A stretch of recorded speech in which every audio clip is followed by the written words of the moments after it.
Hello dear student, आपको स्वास्थ्य education Bihar में स्वागत है।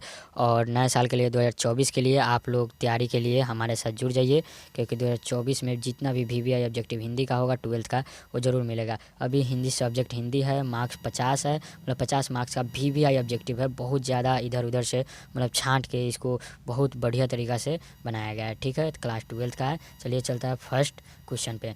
तो पहला क्वेश्चन हो गया, बालकृष्ण भट्ट किस युग के निबंधकार थे? तो बालकृष्ण भट्ट किस युग के निबंधकार थे? तो भारतेंदु युग। ठीक है, राइट आंसर हो जाएगा बी आपका। तो चलिए चलते हैं नेक्स्ट क्वेश्चन 2 नंबर पे। ठीक है, 2 नंबर क्वेश्चन है, बातचीत किस विधा की रचना है? बातचीत किस विधा की रचना है? तो बातचीत है, सॉरी बातचीत है किस विधा की रचना है? तो बातचीत हो गया आपका निबंध। ठीक है, राइट आंसर डी, जो निबंध है, बातचीत निबंध है। ठीक है, चलिए क्वेश्चन नंबर कितना है 3। क्वेश्चन नंबर 3 पे चलते हैं, और ये है, नाटक के प्रारंभ में होने वाले मंगल पाठ को क्या कहा जाता है? जो नाटक के प्रारंभ में जो पाठ होता है उसे क्या कहा जाता है? तो इसका आंसर हो गया राइट आंसर नांदी पाठ। ठीक है, बी, राइट आंसर बी, नांदी पाठ। चलो चलते हैं आगे।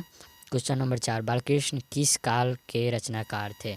बालकृष्ण भट्ट किस काल के रचनाकार थे? भट्ट नहीं लिखा गया है लेकिन छूट गया है, कोई दिक्कत नहीं है। तो इस पर हो जाएगा बालकृष्ण भट्ट किस काल के रचनाकार थे? तो ये आधुनिक काल के हो जाएंगे। ठीक है, राइट ऑप्शन हो गया राइट आंसर डी, आधुनिक काल। रबिन्सो क्रुसो ने 16 वर्ष के उपरांत किसके मुख से एक बात सुनी थी?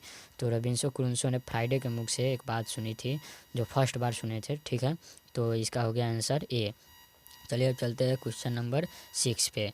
ठीक है, उसने कहा था कहानी किस शहर का चित्रण है? उसने कहा था कहानी में किस शहर का चित्रण किया था? अमृतसर का। ठीक है, आंसर हो गया आपका राइट ए, अमृतसर। ठीक है, चलिए चलते हैं अगला नेक्स्ट क्वेश्चन पे। तो 7 नंबर क्वेश्चन है, लहना सिंह की मृत्यु किसकी गोद में हुई थी? लहना सिंह की मृत्यु हुई थी वजीरा सिंह की गोद में। ठीक है, वजीरा सिंह के गोद में लहना सिंह की मृत्यु हुआ था। 8 नंबर क्वेश्चन, सूबेदार हजारा सिंह, सूबेदार हजारा सिंह के लड़के का नाम क्या था? तो सूबेदार हजारा सिंह का लड़के का नाम बोधा सिंह था। ठीक है, सूबेदार हजारा सिंह के लड़के का नाम बोधा सिंह था। 8 नंबर, जर्मन पलटन को किसने मार गिराया था? तो जर्मन पलटन को मार गिराने के लिए आप लोग कमेंट कीजिए चैप्टर पढ़े है कि नहीं। ठीक है, तो हम इसमें कंफ्यूज है, इसलिए आप लोग कमेंट करके बताइएगा। और ये क्वेश्चन समझिए आपके लिए अगला कोई भी वीडियो आएगा, अगला ऐसे तो पर डे डेली आएगा 50 MCQ।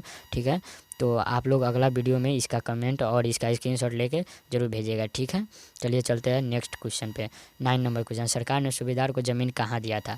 तो इसका हो गया आंसर आपका राइट आंसर डी, जो लायलपुर में दिया गया था। सरकार ने सूबेदार को ज़मीन लायलपुर में दिया था। ठीक है, चलिए चलते हैं अगला क्वेश्चन। नेक्स्ट क्वेश्चन 10 में, कुराई का क्या अर्थ होता है? कुरमाई होता है। ठीक है, ये मिस्टेक हो गया है, इसलिए कुरमाई होता है, कुरमाई, कुरमाई होता है। ठीक है, तो कुरमाई का क्या अर्थ होता है? तो कुरमाई का अर्थ होता है मंगनी, जो क्वेश्चन ऑप्शन नंबर ए हो गया, मंगनी, राइट आंसर है मंगनी। ठीक है, उसके बाद में चलते हैं 11 नंबर क्वेश्चन, गुलेरी जी किस गांव के मूल निवासी थे? तो इनका तो आंसर इनके नाम में ही छुपा हुआ था, लेकिन आप लोग पकड़ पा रहे हैं तो ठीक है, अन्यथा इसका आंसर हो जाएगा बी, गुलेर की। ठीक है, गुलेरी जी गुलेर के निवासी थे। चलिए क्वेश्चन नंबर 12 पर चलते हैं। उसने कहा था किस वर्ष की रचना है? उसने कहा था 1915 की रचना है। ये सब बहुत इंपॉर्टेंट है, सन ईस्वी है। ठीक है, बोर्ड में ये सब जरूर पूछता है, वीवीआई इसको मान के चलो। 13 नंबर क्वेश्चन, जयप्रकाश नारायण को किसका दलाल कहा गया? जयप्रकाश नारायण को अमेरिका का दलाल कहा गया है। ठीक है, अमेरिका का दलाल किसको कहा गया है? जयप्रकाश नारायण को। 14 नंबर क्वेश्चन, जयप्रकाश मार्क्सवादी कब बने थे? जयप्रकाश मार्क्सवादी कब बने थे? तो जयप्रकाश मार्क्सवादी 1924 में बने थे। ठीक है, वो मार्क्सवादी जो होते हैं वो 1924 में बने थे। जयप्रकाश नारायण किसे लोकनायक के नाम से जाना जाता है? तो लोकनायक के नाम से तो जयप्रकाश नारायण को जाना जाता है। ठीक है, ये बहुत वीवीआई क्वेश्चन मान लो। ठीक है, ये हम लोग के भी एग्जाम में आया था, तो ये वीवीआई क्वेश्चन मान के चलो, जयप्रकाश नारायण को लोकनायक कहा जाता है। ठीक है, चलो अगला क्वेश्चन 16 नंबर, जयप्रकाश नारायण के बचपन का क्या नाम था? जयप्रकाश नारायण के बचपन का नाम बाउल था। ठीक है, इससे सही सब कुछ ज़्यादा ध्यान में रखो, क्योंकि ये सभी ज़्यादा पूछता है। तो अगला नंबर क्वेश्चन है 17 नंबर, संपूर्ण क्रांति क्या है? संपूर्ण क्रांति क्या है? तो संपूर्ण क्रांति भाषण है।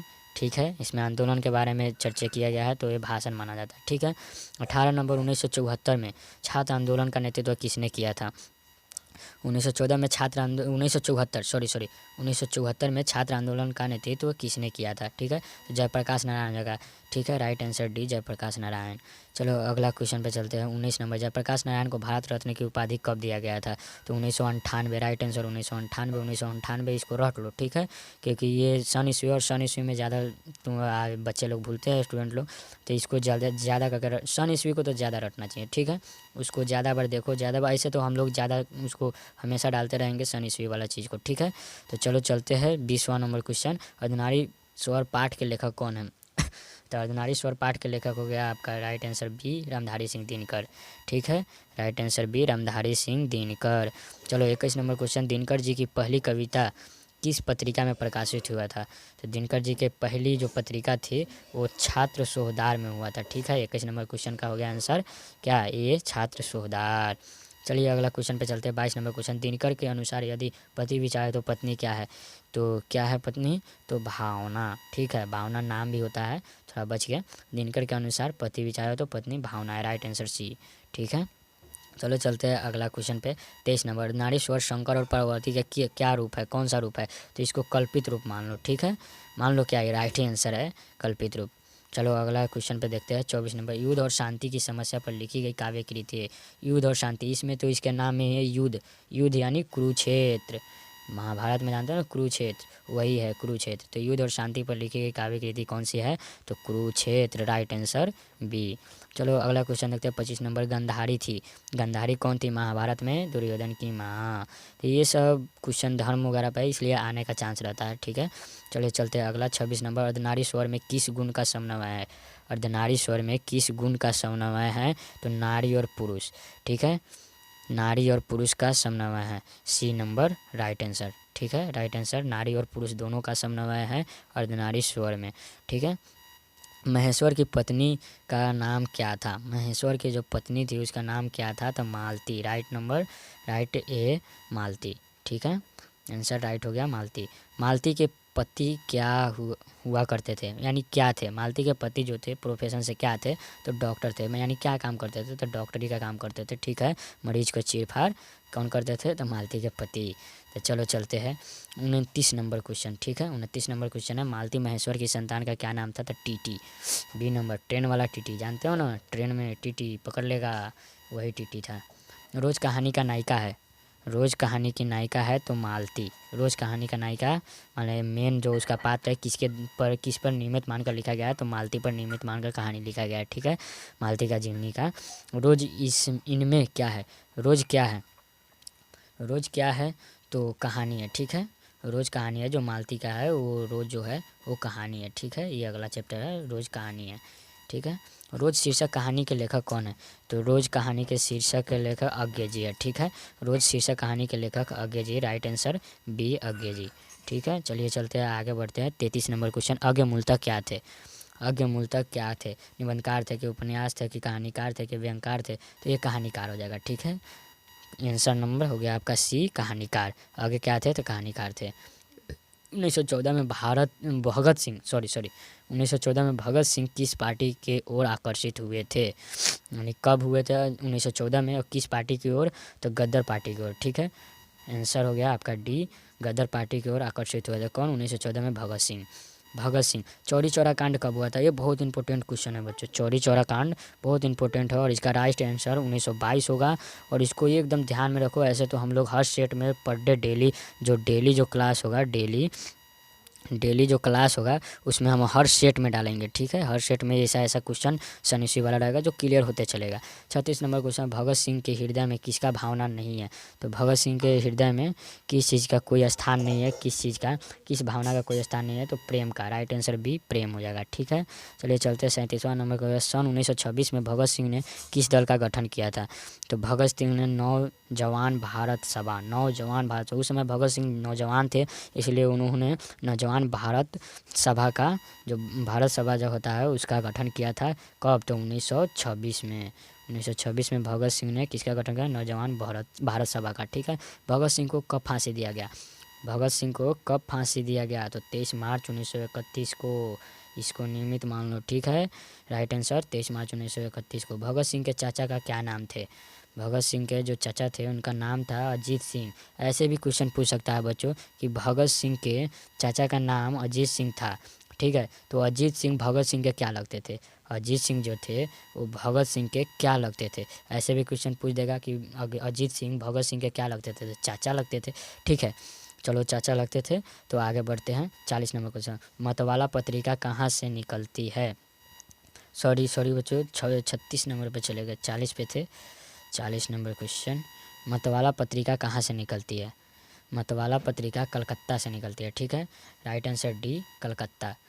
मतवाला पत्रिका कलकत्ता से। 41 नंबर भगत सिंह प्रभावित है। भगत सिंह जो थे वो तो एक आंदोलनकारी थे, और वो किससे प्रभावित होंगे, तो आंदोलनकारी से ही प्रभावित होंगे।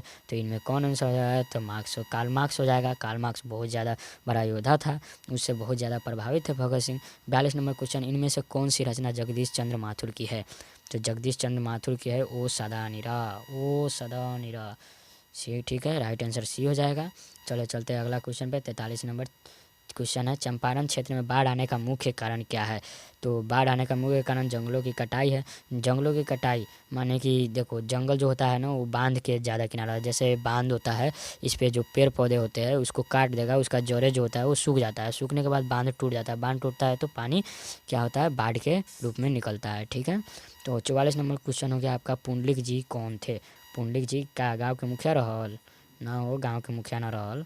चलो आगे देखो ऑप्शन, तो शिक्षक रहल। पुंडलिक जी कथी रहल, शिक्षक। जो आंसर हो गया बी शिक्षक। तो पुंडलिक जी शिक्षक थे। 45 नंबर क्वेश्चन, गांधी जी चंपारण में कब आए थे। गांधी जी चंपारण में कब आए थे, तो ये हो जाएगा आपका अप्रैल 1917 को आए थे गांधी जी चंपारण में, ठीक है। भारत में एक चंपारण जगह है, वहाँ डी नंबर हो जाएगा इसका राइट आंसर, अप्रैल 1917 में। 46 नंबर है, पंडी नदी, पंडी होगा, सॉरी मिस्टेक हो गया यहाँ पे। पंडी नदी कहाँ तक जाती है, तो पंडी नदी आपका भीतिहारवा तक जाती है, ठीक है। इसका राइट आंसर डी हो जाएगा भीतिहारवा। चलिए अगला क्वेश्चन देखते हैं। 47 ओ सदा निरा किसको निमित्त मानकर लिखा गया है। तो गंगा नदी तो भारत का बहुत बड़ा नदी है, ठीक है, इस पे नहीं, लेकिन गंडक नदी को निमित्त मानकर लिखा गया है। कौन सा, तो ओ सादा नीरा जो है पार्ट जो है चैप्टर जो है वो गंडक नदी को निमित्त मानकर लिखा गया है। 48 नंबर क्वेश्चन, मानक की माँ क्या नाम था। मानक की माँ का नाम बीसनी था, ठीक है। बीसनी, 20 सांप का 20, ठीक है। चलो आगे चलते हैं। 49 नंबर का, मोहन राकेश किस पत्रिका के संपादक थे। तो मोहन राकेश जो थे सारिका पत्रिका के संपादक हुए, ठीक है। मोहन राकेश सारिका पत्रिका के संपादन किया। मुनी डाक गाड़ी के पीछे क्यों जाती थी, तो वो अपने भाई की चिट्ठी के लिए जाती थी, जो आर्मी में थे यानी पुलिस में थे। सिपाही की माँ जो चैप्टर है उसी का है, तो वो चिट्ठी लाने जाती थी, ठीक है।